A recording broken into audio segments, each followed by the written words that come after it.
A Copa do Mundo de 2030 não está nem perto de acontecer. E já é a Copa mais polêmica da história. O presidente da FIFA, Gianni Infantino, anunciou recentemente que a Copa será sediada em 6 países e 3 continentes diferentes. Atualmente, a entidade máxima do futebol já está sendo muito criticada pelas decisões tomadas recentemente com a última Copa, a principal competição esportiva do mundo acontecendo no Catar, um país sem tradição alguma dentro de campo, mas que é conhecido por ser muito polêmico fora dele. Por exemplo, antes de começar a Copa, o país árabe vinha sendo muito criticado pelas mais de 400 mortes envolvidas nas construções dos estádios e outras questões internas que, por si só, já deveriam excluir um país da possibilidade de sediar um evento da proporção de uma Copa do Mundo, mas que com os bilhões de dólares dos sheiks árabes fizeram a FIFA simplesmente esquecer de tais problemas. Decisão amplamente contestável e baseada 100%, visando encher os bolsos de quem organiza o futebol mundial atualmente. A polêmica da competição de 2030 começou com as 2 candidaturas que disputaram o posto de sede da Copa, que assim como a Copa de 2026, não acontecerá só em um país, outra decisão bastante questionável. Portugal, Espanha e Ucrânia formavam o lado A da negociação e eram apontados como favoritos para, no final, serem oficializados como sede.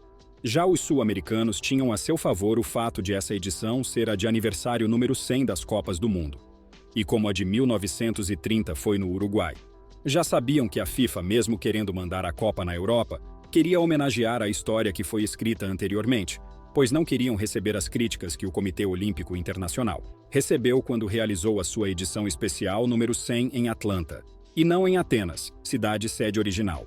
Mais um capítulo dessa polêmica toda aconteceu quando houve o confronto entre Rússia e Ucrânia, onde após todos os ataques sofridos pela guerra, tiraram qualquer possibilidade do país de receber um evento dessa magnitude, sendo assim substituído pelo Marrocos, país africano, que fica muito próximo à Espanha. E quando todos esperavam uma escolha mais normal, Gianni Infantino, presidente da federação, anunciou a maluquice da Copa com 6 sedes, fato histórico na história do futebol mundial. O formato será o seguinte: por volta do dia 8 de junho, será feita uma cerimônia de abertura no Uruguai, com a partida de estreia da Copa sendo realizada pela equipe da casa, e outra que ainda será definida, em homenagem ao 100º aniversário das Copas. Após isso, Argentina e Paraguai também jogarão seus jogos em casa nos dias seguintes. Uma semana depois, será feita outra cerimônia de abertura, na Europa e com o verdadeiro início da competição, algo totalmente sem sentido, pois nunca houve uma distância tão grande entre os jogos oficiais de uma Copa do Mundo na primeira fase. Um ponto muito importante que aparentemente foi ignorado pela FIFA é a distância de, em média, 10.000 quilômetros, que os 6 times envolvidos nesses jogos de abertura terão que percorrer. Não só isso, as seleções também serão prejudicadas pelo fuso horário diferente, algo que o corpo humano leva ao menos uma semana para se adaptar. Ou seja, a entidade máxima do futebol mundial está prejudicando seu próprio espetáculo por decisões políticas, uma espécie de populismo, uma decisão em que a FIFA tenta agradar a todos, e no final das contas, não agrada a ninguém, a não ser ela mesma. Os torcedores serão os mais prejudicados, pois terão que gastar muito mais para acompanhar seu país, já que quando a Copa é apenas em um país, em algumas horas você consegue chegar a vários estádios. No caso do Catar, por exemplo, torcedores conseguiam acompanhar até 3 partidas por dia, já que a distância entre os estádios era muito curta. Todos saindo no prejuízo, menos a FIFA, que lucra cada vez mais, com acordos bilionários e afastando cada vez mais o futebol de quem realmente precisa dele, a população. A edição de 100 anos de Copas do Mundo também contará com um novo formato de disputa, contando com 48 seleções, divididas em 12 grupos de 4 países cada, com os 2 melhores de cada grupo avançando à próxima fase. Além disso, os 8 melhores terceiros colocados avançam para um mata-mata entre si, onde quem se qualifica enfrenta as seleções que qualificaram de forma direta. Começando daí, o mata-mata que a gente já está habituado, com a final ainda sem local definido. Existem boatos de que o local da final e das semifinais já estão definidos, onde uma das semifinais seria disputada no Marrocos, em Casablanca, a outra seria na capital portuguesa, Lisboa, e a final, claro, em um dos maiores templos do futebol mundial, o estádio Santiago Bernabéu, em Madrid. Mas nada ainda confirmado, já que existe o interesse do Camp Nou também em fazer a final. Além de todas essas maluquices previstas para durante a Copa, as mudanças já começaram nas eliminatórias, pois com 6 países sedes, eles não participarão das eliminatórias em seus respectivos continentes. Ou seja, Paraguai, Uruguai e Argentina não jogaram as eliminatórias sul-americanas, tornando assim o torneio que nunca foi muito atrativo para nós brasileiros, ainda mais descartável, já que o torneio classificatório para essa Copa contará apenas com Bolívia, Venezuela, Chile, Peru, Equador, Colômbia e, claro, o Brasil, que nunca ficou fora de uma Copa, e nessa ocasião em especial, com certeza conquistará uma vaga com o pé nas costas. Já na parte europeia da competição, como o formato de disputa é muito diferente, sendo baseada em grupos e sorteios, ainda não existe um formato anunciado pela FIFA, a Confederação Africana deverá ser a que menos terá mudanças, já que apenas uma seleção não participará das eliminatórias. A conclusão que conseguimos chegar é que a FIFA está tentando implementar uma nova era no futebol mundial. Uma era que, na verdade, já vem dominando o futebol mundial, onde o dinheiro vem antes de qualquer coisa e decide tudo de importante sobre o esporte, desde contratações de jogadores à escolha dos locais das competições, onde os torcedores e o jogo em si não importam tanto assim, já que são prejudicados diariamente pelos mandatários do futebol.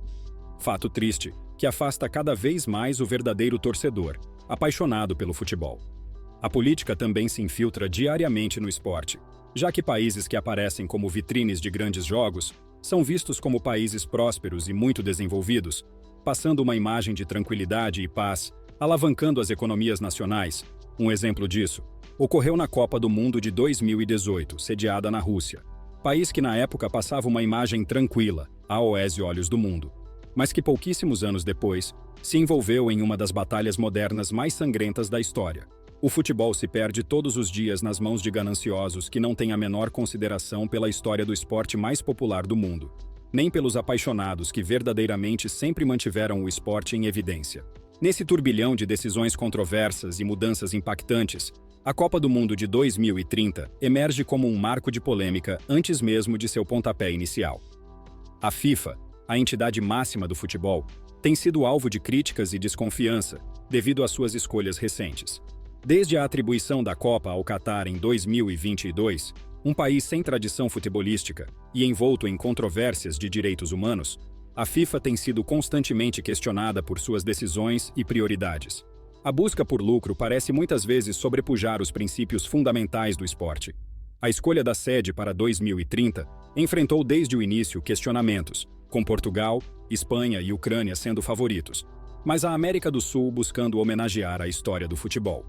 No entanto, a decisão de expandir o torneio para 6 países e realizar cerimônias de abertura em continentes distintos parece distante da lógica. A logística dessas mudanças é preocupante, com equipes tendo que percorrer enormes distâncias e enfrentar diferenças de fuso horário. Os torcedores também saem prejudicados, tendo que gastar mais para acompanhar seus times. Além disso, a expansão para 48 equipes e a exclusão das equipes sediantes das eliminatórias geram incertezas sobre a qualidade da competição. O futebol, que historicamente uniu nações e paixões, agora parece ser guiado por interesses financeiros e políticos. Enquanto nos aproximamos da Copa de 2030, é crucial lembrar que o coração do futebol reside em seus torcedores e na paixão que eles nutrem pelo jogo. A FIFA deve lembrar de seu compromisso com o espírito esportivo e a celebração do futebol como um esporte global, capaz de unir nações e culturas. E no embalo da Copa do Mundo, vamos descobrir por que a seleção brasileira está perdendo o brilho no futebol.